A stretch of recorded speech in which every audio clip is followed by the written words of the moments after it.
नमस्कार। हिंदी की online class में आपका स्वागत है।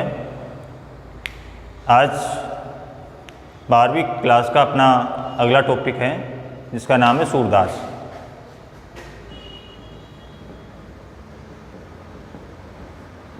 सबसे पहले सूरदास जी का अपने परिचय पढ़ेंगे। तो सबसे पहले इनका जन्म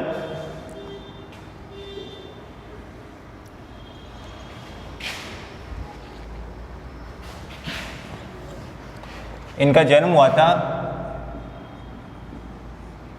कोई 1484 ईस्वी और इनके जन्म के समय में मतभेद है। कई 1478 भी इनका जन्म मानते हैं। तो इनका जन्म 1483 ईस्वी के अंदर हुआ था। और हुआ कहाँ पे था? इनके जन्म के विषय में दो मतभेद हैं। कुछ विद्वान तो ये कहते हैं कि सूरदास जी का जो जन्म था वो दिल्ली के निकट सीही नामक ग्राम। कुछ विद्वान तो क्या कहते हैं कि इनका जन्म था वो दिल्ली के पास सीही ग्राम है, वहाँ पर हुआ था। और कुछ विद्वान ये कहते हैं कि आगरा और मथुरा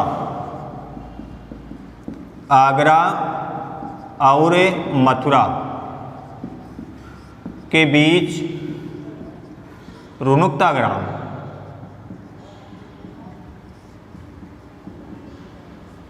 ग्राम में हुआ था।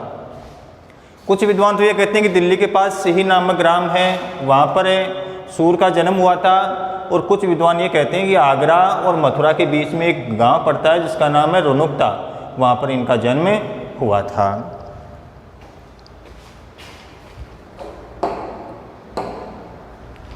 और इनकी जो मृत्यु हुई थी कोई 1563 ईस्वी को। कहाँ पे हुई थी? पारसोली में। मृत्यु कहाँ पे हुई थी? पारसोली के अंदर इनकी मृत्यु हुई थी। सूरदास जी हैं वो सगुण धारा के कवि हैं। भक्ति काल की सगुण धारा, कौन सी धारा के? भक्ति काल की सगुण धारा। और सगुण धारा के अंदर भी दो धाराएं थी। सगुण धाराएं, एक राम से प्रेम करने वाले राम भक्ति धारा और एक कृष्ण भक्ति धारा। राम भक्ति धारा के सर्वोपरि कवि हैं वो तुलसीदास को माना जाता है, जबकि कृष्ण भक्ति धारा के सर्वोपरि कवि किसको माना जाता है? सूरदास को। तो भक्ति काल की सगुण धारा में कृष्ण भक्त या कृष्ण भक्ति धारा के ये क्या हैं? प्रमुख कवि हैं। हिंदी साहित्य के अंदर सूरदास को सूर्य कहा गया है। किसकी उपमा दी गई है इनको? सूर्य की उपमा दी गई है। सूरदास जी थे वो सारस्वत ब्राह्मण थे। सारस्वत ब्राह्मण क्या थे? सारस्वत ब्राह्मण थे। और कुछ विद्वान ये भी कहते हैं कि ये हिंदू के जो श्रेष्ठ प्रतापी राजा थे पृथ्वीराज चौहान के मित्र और उनके सभा कवि चंदवरदाई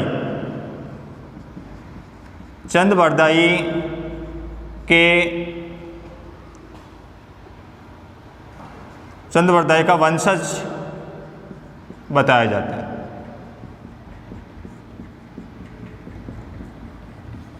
चंदवरदाई का क्या बताया जाता है? इनको वंशज बताया जाता है।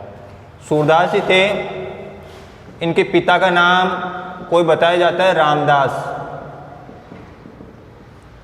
पिता का क्या नाम बताया जाता है? रामदास इनके पिता का नाम था। और कई जगह इनकी माता का भी उल्लेख है। और इनकी माता का नाम कोई बताया जाता है जमुना दास। क्या नाम बताया जाता है? जमुना दास। कई जगह उल्लेख मिलता है, इनकी माता का भी उल्लेख मिलता है। क्या नाम बताया जाता है? जमुना दास नाम बताया जाता है। सूर थे वो भक्ति, श्रृंगार और वात्सल्य की त्रिवेणी का कवि इनको कहा जाता है। यानी सूर ने भक्ति से संबंधित, श्रृंगार से संबंधित और श्री कृष्ण से वात्सल्य से संबंधित पद इन्होंने लिखे हैं। सूर की जो भक्ति थी वो कौन से भाव की थी? सूर की भक्ति की बात करते हैं तो सूर की भक्ति प्रारंभ के अंदर थी दास्य भाव की। प्रारंभ में इनकी भक्ति कौन से भाव की थी?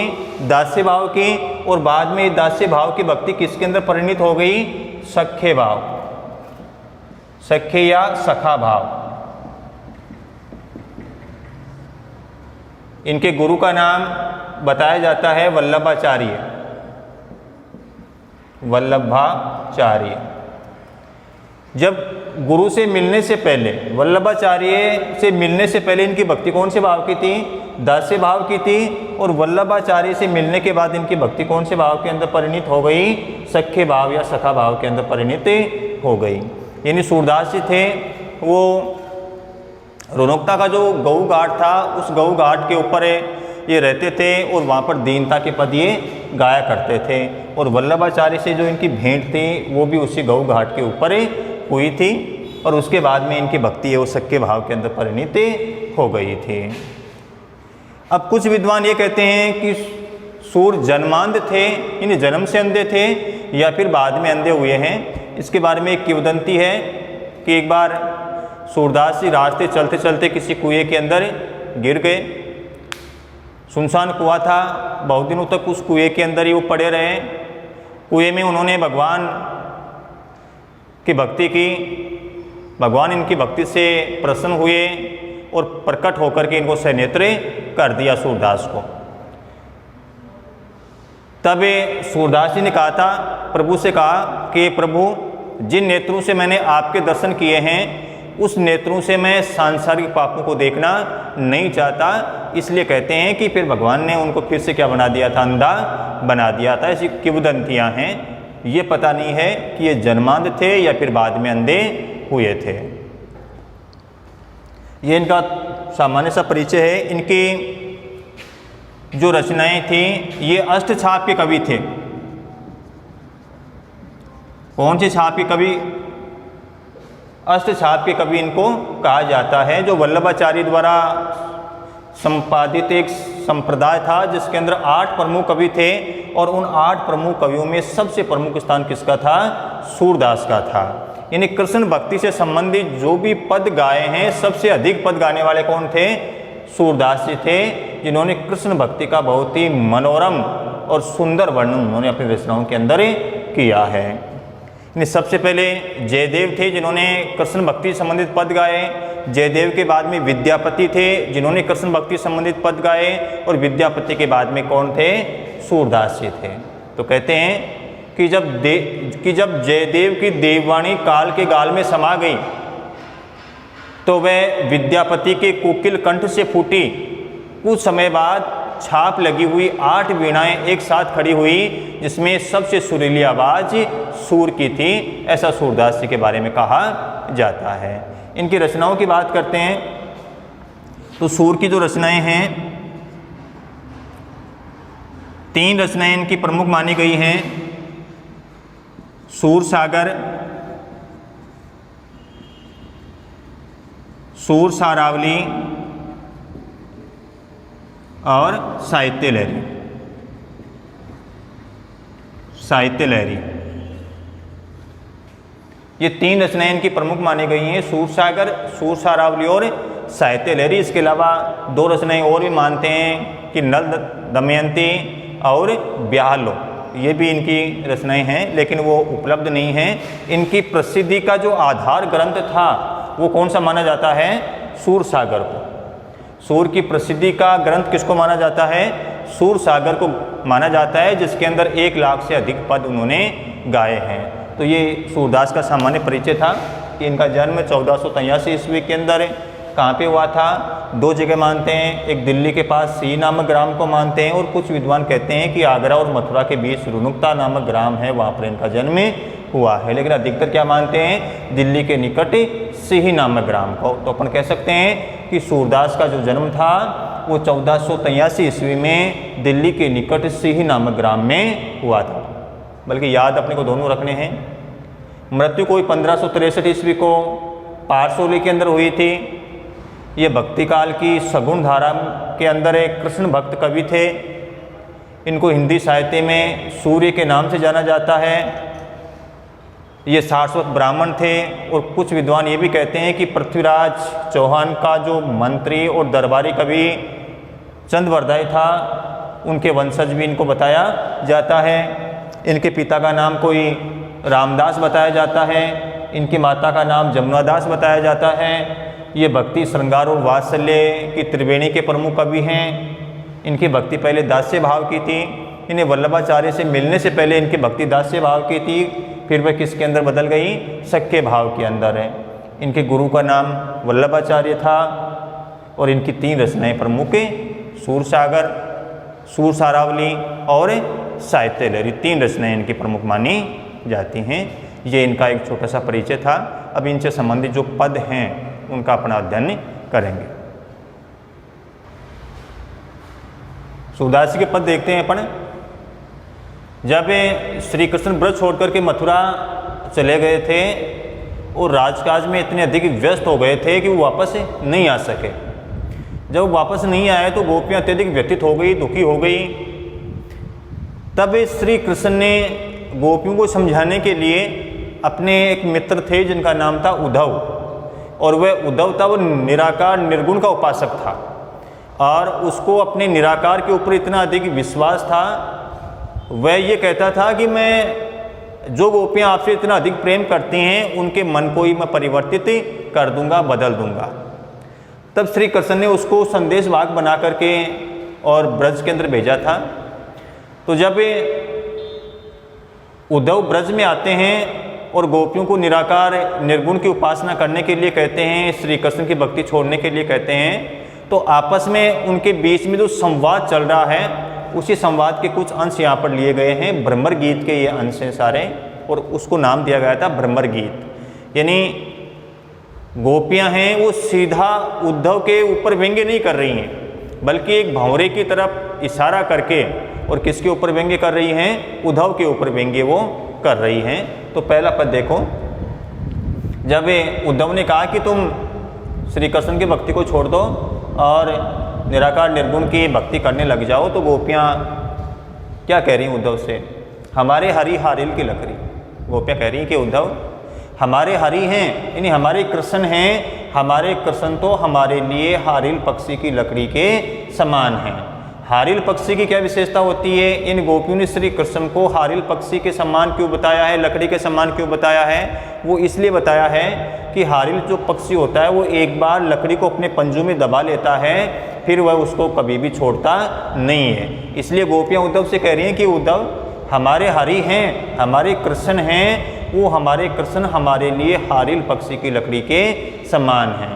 अर्थात जिस प्रकार से हारिल पक्षी होता है वो अपने पंजों में दबाए हुए लकड़ी को कभी नहीं छोड़ता है, उसी प्रकार से हमने भी श्री कृष्ण को अपने मन के अंदर बैठा लिया है। इसलिए अब हम भी श्री कृष्ण को अपने मन से नहीं छोड़ सकती हैं, नहीं निकाल सकती हैं। आगे क्या कह रही हैं?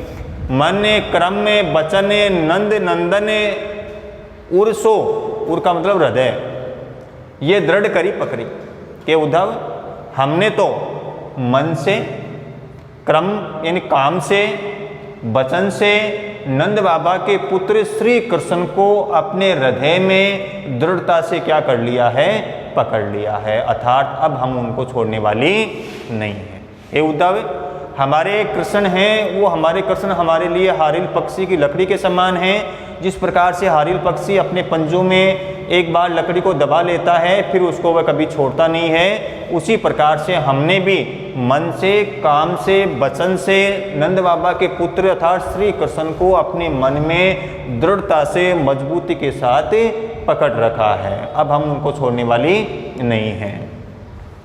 जागत सोवत हे उद्धव अब तो हम जागते हुए, सोते हुए, सपने हुए, यानी सपने में भी काना काना जकरी। हम तो जागते हुए, सोते हुए, सपने में भी, सोतु का मतलब साक्षात, सोतु का मतलब क्या होता है साक्षात, और साक्षात रूप से भी हम तो क्या रट लगाए रहती हैं, कृष्ण कृष्ण की रट ही लगाए रहती हैं। अर्थात हमारे शरीर के रोम रोम में कृष्ण बसे हुए हैं। इसलिए जागते हुए, सोते हुए, सामने, हर जगह हम तो श्री कृष्ण का ही जाप किया करती हैं। हम तो केवल श्री कृष्ण से प्रेम करती हैं। सुनते ही जोग लागत ऐसो अली, यहाँ पर अली किसके लिए आया है, उद्धव के लिए। ज्यों करुई ककरी, गोपियाँ क्या करें उद्धव से कि उद्धव आप जो ज्ञान योग की बातें हमें बता रहे हो, ये ज्ञान योग की जो बातें हैं, सुनते ही जोग, जो का मतलब ज्ञान योग की बातें, सुनते ही जोग लागत ऐसो अली। हे उद्धव तुम्हारी ये जो ज्ञान योग की बातें हैं, ये ज्ञान योग की बातें हमें सुनते ही ऐसा लगता है। कैसा लगता है, ज्यों करुई ककरी, ऐसा लगता है कि जैसे मानो हमने कोई कड़वी ककड़ी खा ली हो, कि जिस प्रकार से जो ककड़ी कड़वी होती है वो हमें बिल्कुल भी रुचिकर नहीं लगती, अच्छी नहीं लगती है। इसलिए उद्धव तुम्हारी जो ज्ञान योग की बातें हैं वो भी किसके समान हैं, कड़वी ककड़ी के समान अरुचिकर हैं, हमें अच्छी नहीं लगती हैं। सुनते ही जोग लागत ऐसो अली, ज्यों करुई ककड़ी। ये उद्धव तुम्हारी ये ज्ञान योग की बातें हैं वो हमें बिल्कुल भी अच्छी नहीं लगती हैं, बिल्कुल भी रुचिकर नहीं लगती हैं। तुम्हारी ये ज्ञान योग की बातें तो कड़वी ककड़ी के समान अखाद्य हैं, कि जिस प्रकार से कड़वी ककड़ी को खाया नहीं जा सकता है, उसी प्रकार से आपकी ये ज्ञान योग की बातें भी हम बिल्कुल सुने नहीं सकती हैं। सोई व्याधि हमें ले आए, व्याधि का मतलब रोग, व्याधि का मतलब क्या होता है, रोग। सोई व्याधि हमें ले आए, हे उद्धव ये तुम कौन सा रोग लेकर के ब्रज के अंदर आए हो। रोग किसको कहा है, ज्ञान योग की बातों को, ज्ञान योग की बातों को गोपियाँ क्या कह रही हैं, रोग कह रही हैं। तो सोई व्याधि हमें ले आए, देखी सुनी ने करी, कि उद्धव तुम ये ब्रज के अंदर कौन सा रोग लेकर के आए हो। इस रोग के बारे में न तो हमने कभी आज तक देखा है और नहीं कभी सुना है। नहीं, ज्ञान हम तो केवल श्री कृष्ण से प्रेम करती हैं और श्री कृष्ण के अलावा हमारा इस संसार में कोई दूसरा नहीं है। इसलिए तुम ये कौन सा रोग लेकर के हमारे पास आए हो, जिसके बारे में न तो हमने कभी सुना है और न इसको आज तक देखा है। ये तो सूर तिन्हें ले दीजिए जिनके मन चक्री।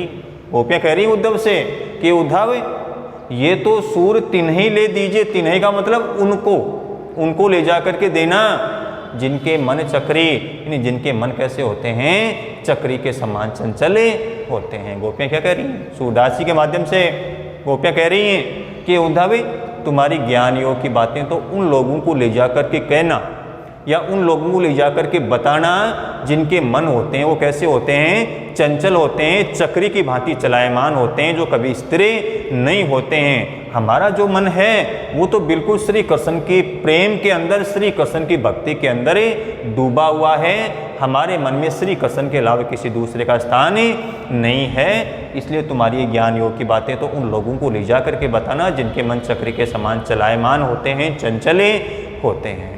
ये पहला पद है, ठीक है, पहला पद। अब दूसरा पद देखते हैं इनका।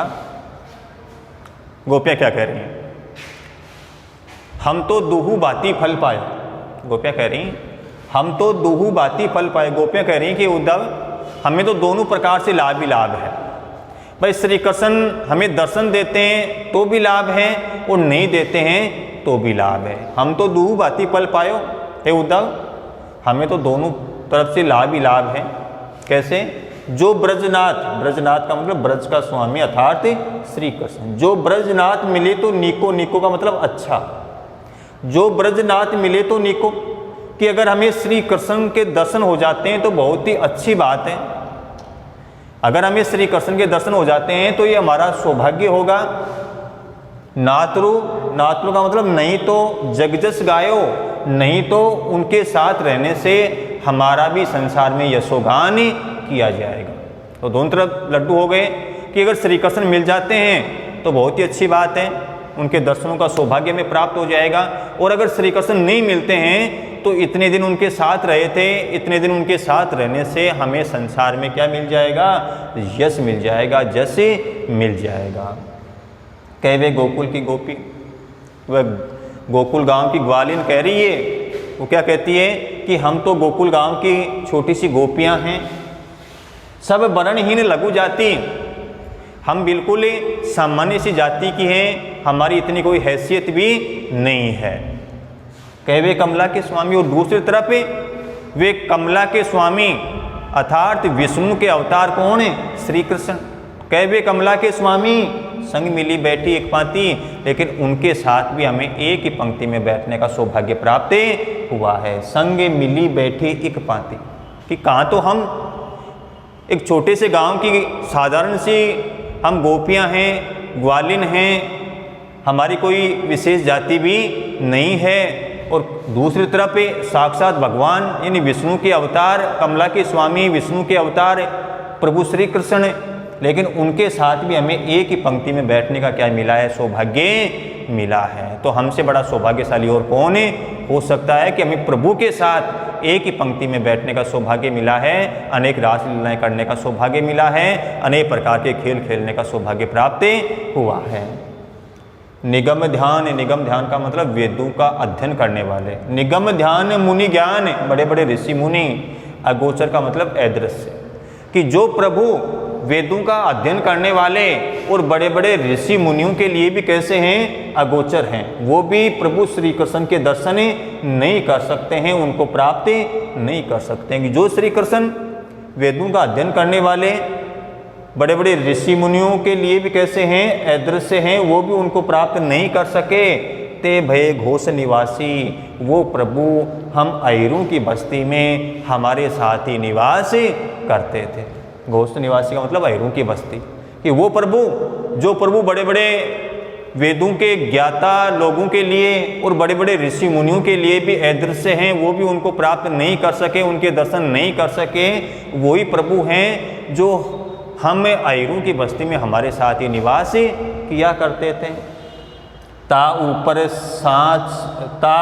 अब सांच कहो धो मुक्ति के उद्धव, अब आप ही बताओ इस संसार में इससे बड़ा सत्य और क्या हो सकता है?